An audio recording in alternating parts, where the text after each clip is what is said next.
Okay. It is currently 3:46 p.m. and I'm having coffee. I guess you can say I don't make the best life choices. So today I thought I'd share with you, things I knew before I got my industrial piercing.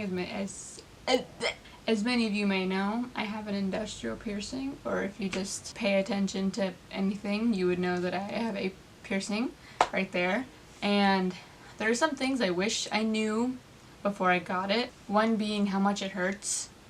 Like, it hurts. Like, okay, let me give you like an example. There's basically two separate piercings. They didn't do it like all at once. They did like the bottom one first and then the top one. So the bottom one didn't hurt that much. It hurt like a little bit because it's like, something's going in your ear. So that one's like, it was just like a little sting, whatever, and it like went away after a while.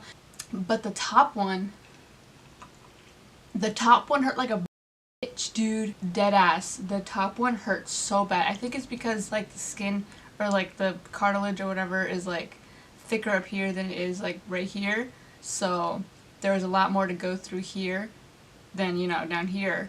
And it hurt. I got lightheaded because of it. Like, I had to sit down and the guy had to bring me like a water. I was like, but I've had it for 3 or 4 months now, and the healing process is doing okay, I guess. It's just the aftercare is like really tedious, because when you first get it, the first 2 weeks, you like wake up in the morning and there's like blood like crusted on the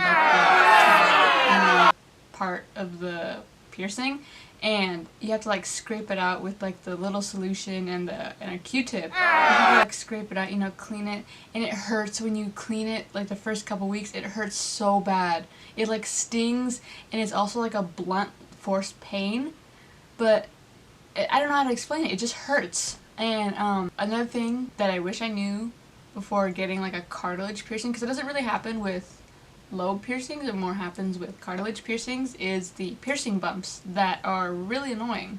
So basically when it's, in the healing process, you're prone to get piercing bumps, which really means like if you hit it on something, or like if it tugs too much, or if you accidentally like lay on it or sleep on it.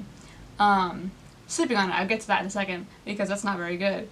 But like just any sort of like irritation, it causes a little piercing bump. I have one on the bottom.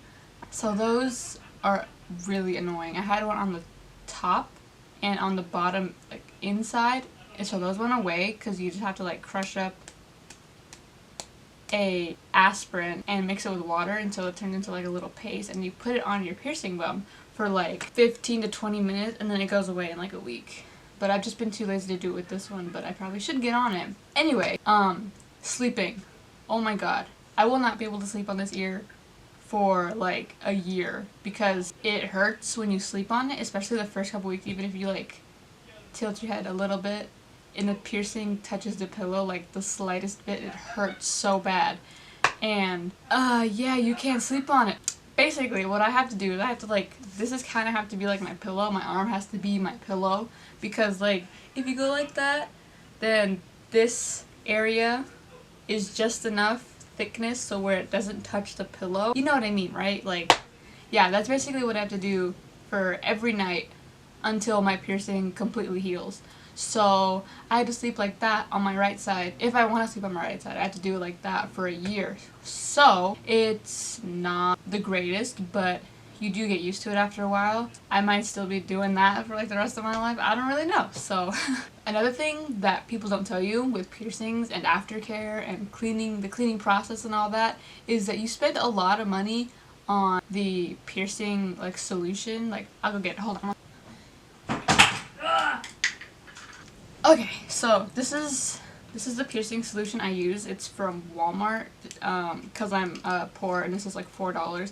And at the actual piercing place, like any piercing place you'd go to, they're like $10. So this is a deal. I got a new one yesterday because I ran out. I went like 2 days without it. So this is a wound wash by Neil Med. So basically it's like a little, like, you press it and like sprays out. I just put that on the Q-tip and I just clean my ear, And there are some days where I go through like 6 Q-tips a day because they're just like those like little like gross crusties, you know? TMI, but still, that's what you have to know before you get any piercings. You have those little like weird crusts that just kind of build up over the night and over like the course of the day. And this doesn't sting. It's not like alcohol or anything. It literally just cleans. It's like sterile solution. So that's that. But yeah, you go through a lot of Q-tips. My first couple weeks of getting this, I would go through at least 3 or 4 Q-tips, like in the morning and at night. So it's like 8 Q-tips a day. So we were constantly stocking up on Q-tips because I would just run out because of this.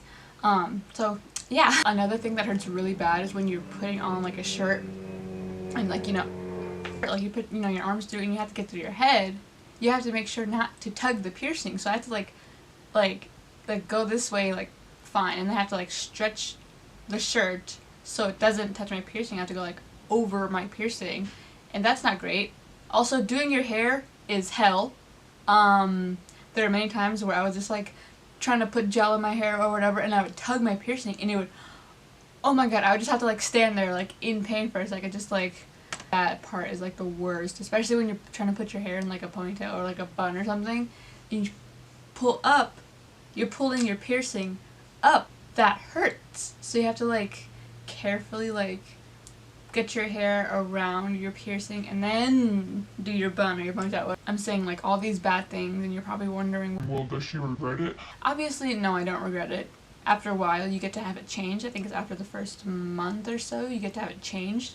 So like I have like a blue bar, and the purple part is a treble clef because I was raised in a musical family, so gotta pay homage, honor to my fellow family members that are musicians. So that's why I have that. No, I don't regret it. It's definitely, like, I wanted this for a long time. I, like, begged my mom, I begged my parents to sign my consent forms because I'm not legally old enough to get a piercing or tattoo myself, so my parents have to sign a consent form and, like, be like, yeah, I'm letting my daughter get a piercing, you know? But, yeah, now I have it. It is not cheap. I think it's one of the more expensive piercings. I think it's because it's like 2 separate holes. I don't really know, but cartilage is and industrials are kind of rare, I think. I don't see many people with industrials, and it's kind of a lot of maintenance too because it's 2 holes that you have to clean and you have to take care of to make sure it doesn't get infected or you get keloids or none of that.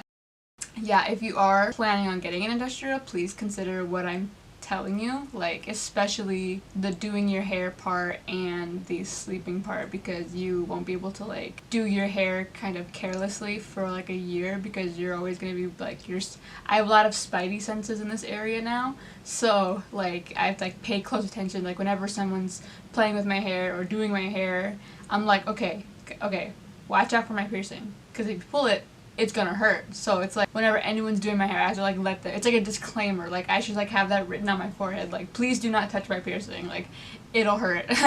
So that is definitely one thing to keep in mind when you do plan on getting an industrial, because there are a lot of things to consider, like rights you're giving up, like you can't sleep on it, you can't really do your hair carelessly, like all that stuff. But once you get past it and once it finally heals, then I won't have to worry about that anymore. So yeah,